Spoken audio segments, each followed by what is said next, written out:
What's up, what's up? Tayo ay magbablog at naalala niyo guys yung green ko na fixie. Nakipag-swap na ako sa gravel bike nung nakaraan year pa. And ngayon, ang gagawin ko ngayon guys, papakita ko sa inyo yung gravel bike. Kung ano ang kondisyon niya ngayon, kung okay ba siya nung sinap ko siya.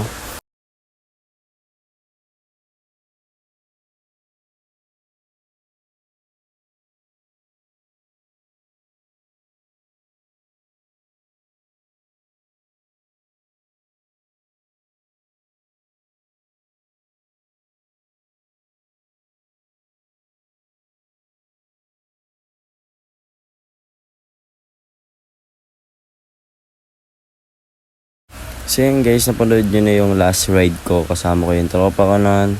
So ipapakita ko na ngayon sa inyo yung gravel bike ko sa labas guys. So ito na yung video. So yun guys, ito na yung mismong bike na pinagsopan ko sa may Antipolo na gravel bike. So may kita nyo parang ang linis ng tignan na, pero ang dami pong gasgas niyan. Dahil nung nakaraang taon pa po kasi yan na swap ko. So ngayon ko lang siya nakapag-vlog kasi may mga ginawa kasi ako nung ilang araw din, ilang months. Kaya ngayon lang tayo nakapaggawa ng video, na videohan tong gravel bike.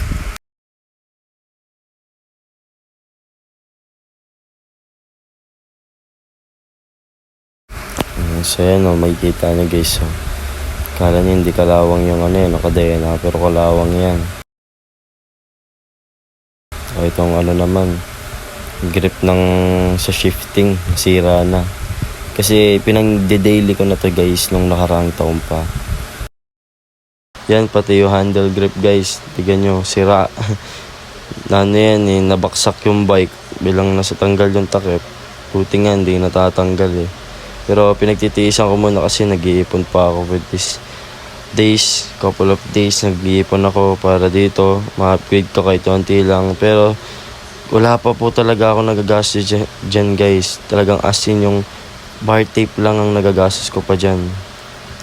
Wala pa akong nagastos sa mga parts na yan. Kasi all goods din naman eh. Tsaka na syempre ayusin natin kapag may nasira na. Wag yung pag wala pang nasira, ayos na kaagad. Diba? Sayang din naman yung matatambak lang din kasi yung mga parts kapag pinalitan ko na kaagad. So, papakita pala ko sa inyo guys yung chest mount ba yung tawag doon yung nilalagay yung cellphone. Ito matagal ko na rin to guys binili. Nili ko sa Shopee. Ito yung video, pakita ko sa inyo.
So yun guys, for this video, sana na-enjoy nyo yung mga video.